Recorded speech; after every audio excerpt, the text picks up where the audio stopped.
The God in me is the only God some people will ever see.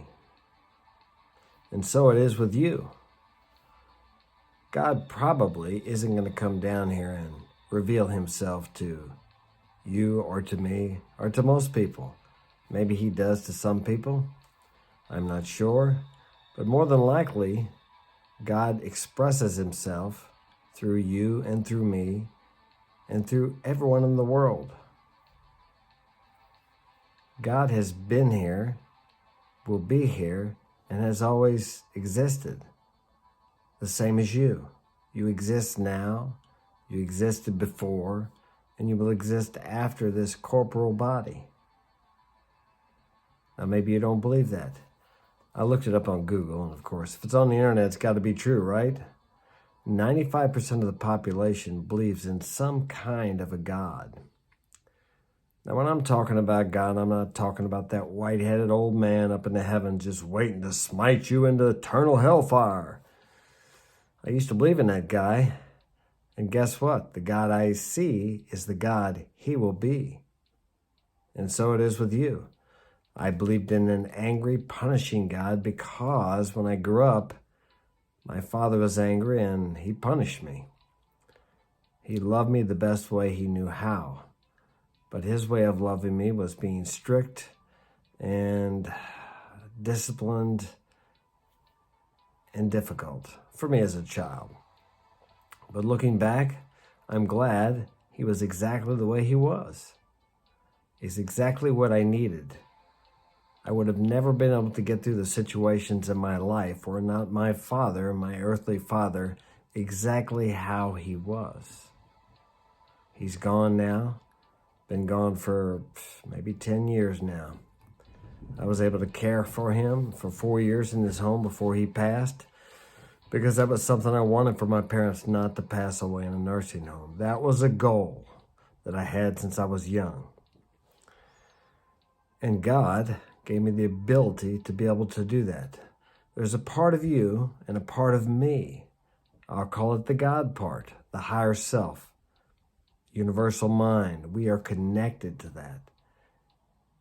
And we have these desires within us that want to come to fruition.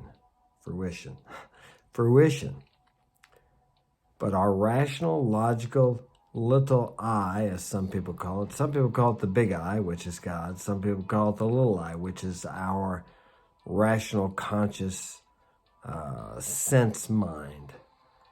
This mind wants to run the show, but it sees very little. It judges by the evidence of the senses, by what you see me saying now. But there's a message coming through me that's greater than what I'm saying, than the words I'm using. And this big part of you, this big I, this God part of you can pick that up. It senses things, not through the sight or the smell or the touch or the sound, but on a level, a vibrational level, if you like, on an intuitive level. But we have pushed that out. We've dulled that down because we have so many modern mechanics of technology that do these things for us. I don't use an alarm clock to wake up. I can tell you what the weather's going to be by going outside most of the time, as well as the weathermen. I'll give you an example. The other day, we're out, it's cloudy. It's not supposed to rain till 6 o'clock, right? Just cloudy. I told my son at about 10:30, I said, it's going to be raining before 11 o'clock. Before 1. It started raining about 11:30, I think, or 11:45, somewhere in there. I knew, I could just tell because I don't watch the news. I do check the weather on the phone occasionally. But when you've lived long enough, you've learned to, you can just feel these things or sense them. And I'm nothing special in respects to that. You have this same ability. I can tell you what time it is during the day without looking at a clock. You could just say it's from experience. But even when I was young, I could do it. But the more you rely on these mechanics of modern technology, you don't lose the ability, but just like with your arm, if you put your arm in a sling for 2 months and you don't use it, it becomes small and you can't hardly use it. The same as it is with these God-given intuitive abilities you have. If you don't use them and rely on them, you lose them.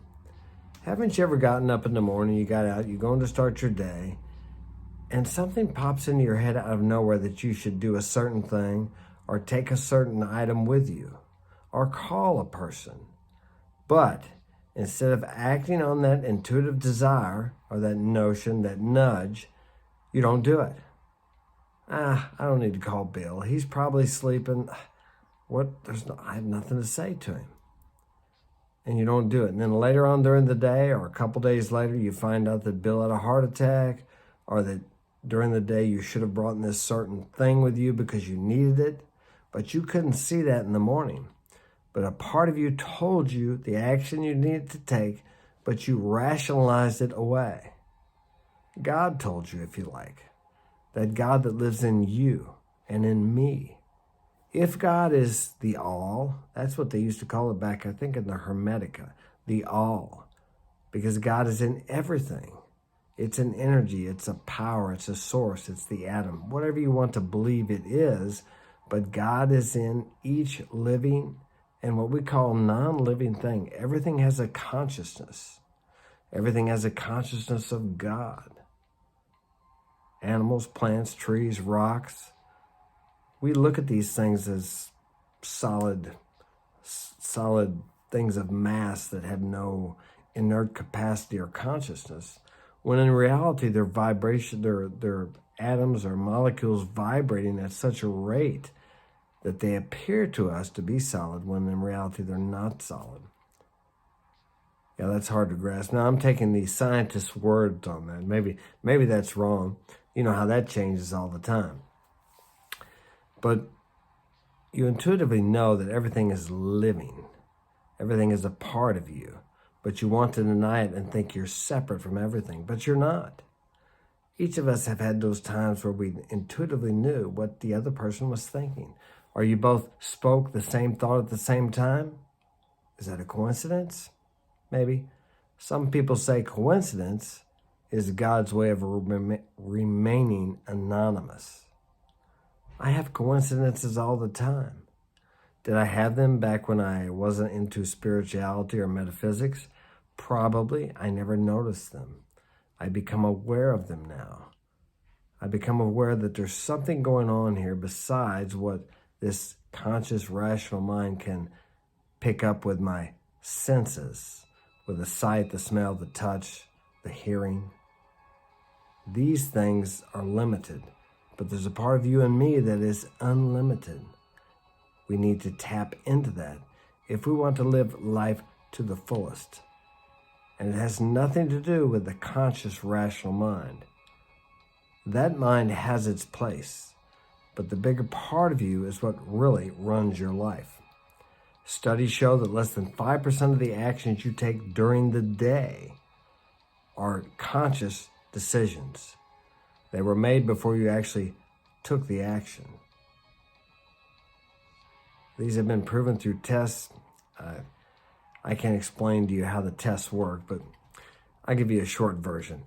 They had these people watch these things on the computer, and they pushed a certain button when a certain object came up, and they put electrodes on their brains, right? They're monitoring their brain. And when they had a horrendous picture there, a horrendous photo that come up on the computer screen, their brain reacted seconds before it came up on the screen. There was a reaction to this horrible photo before it ever came up on the screen. How do you explain that? It couldn't see it with your eyes. How did the brain or the mind know that this was coming up? But yet it reacted the same as when they showed it to them in the moment. You'd have to look that study up, but it's pretty interesting. There are many things that are very interesting that don't make mainline news. Is it forbidden or hidden? Are there forces out there that don't want us to know about this God-given power that lies within each of us? I really don't know. It's possible. And what does it matter? But you can develop this power. It's available to you, to anyone. You're no different than the person you admire that you want to be like, or that you envy, although that envy will hurt you. You have the same abilities.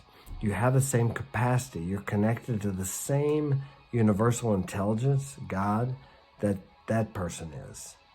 You can be, have, or do whatever you want in life. But first, you have to believe it's possible.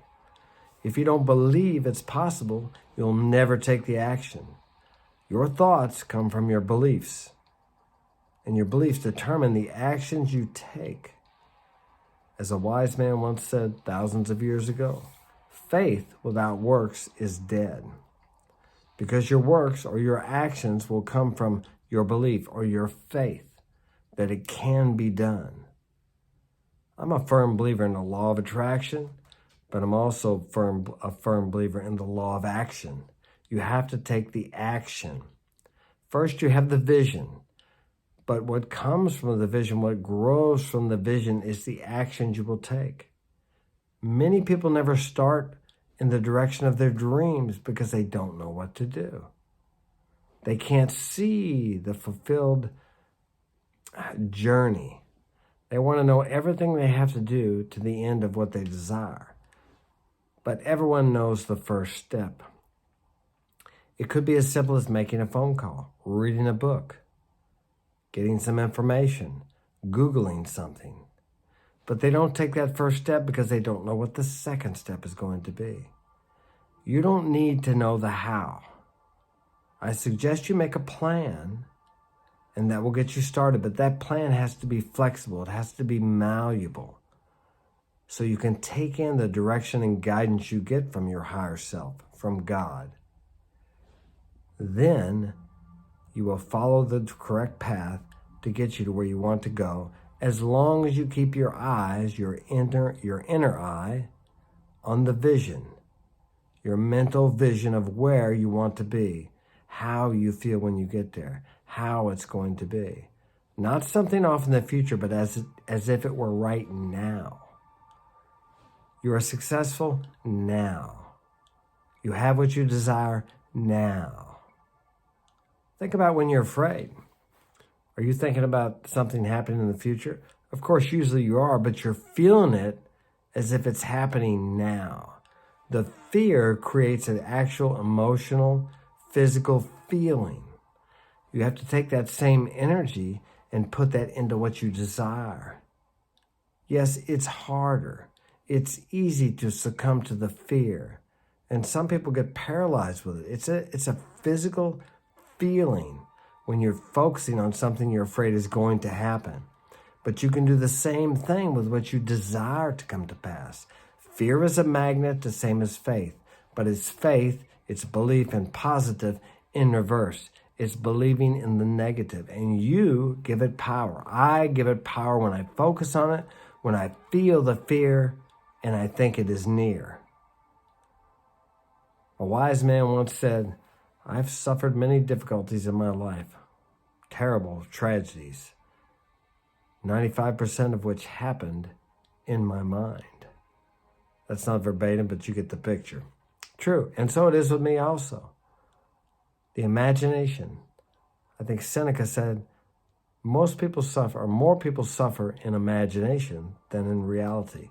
And this is true. That's the negative side. You can take that imagination and enjoy and rejoice in what you desire and feel your desire as if it's come to pass now. You can have more joy in imagination than you have in reality. Because how you perceive things is how you take them in, how you understand them, how you enjoy them or fear them. It's your perception of reality. It's not reality itself. If that were true, everyone who rode a roller coaster would have a great time. But two people can ride a roller coaster, and they both get off, and one is willing to go stand in line for another 2 hours to ride it again because he had such a great time. The other person got off, and he is never getting on that again. It scared the hell out of him. He wants nothing to do with it. He wishes he had never got on there. What's the difference? Same roller coaster ride, different experience in their minds, in their imagination, in their perception. And that's always up to you. The choice is yours. That's where your free will lies, in your perception, in your perspective of life. Do you live in a beautiful, wonderful, giving, loving world? Or do you live in a dangerous, scary, frightening world? The choice is yours. And thus, as you believe, so it shall be done unto you. Or, in plain English, whatever you believe it's like, that's what it's going to be like for you. You create that. You step into that reality, if you like. If you don't believe in creation, you step into that reality. You are drawn to those experiences which prove to you that what you think within your deepest of yourself, your heart, your subconscious mind, is the reality you experience. Think about that. Hit that like button, subscribe. Thanks for listening. Thanks for commenting. Leave your comment in the comment section. I'd like to know what you think about this. Have a great day.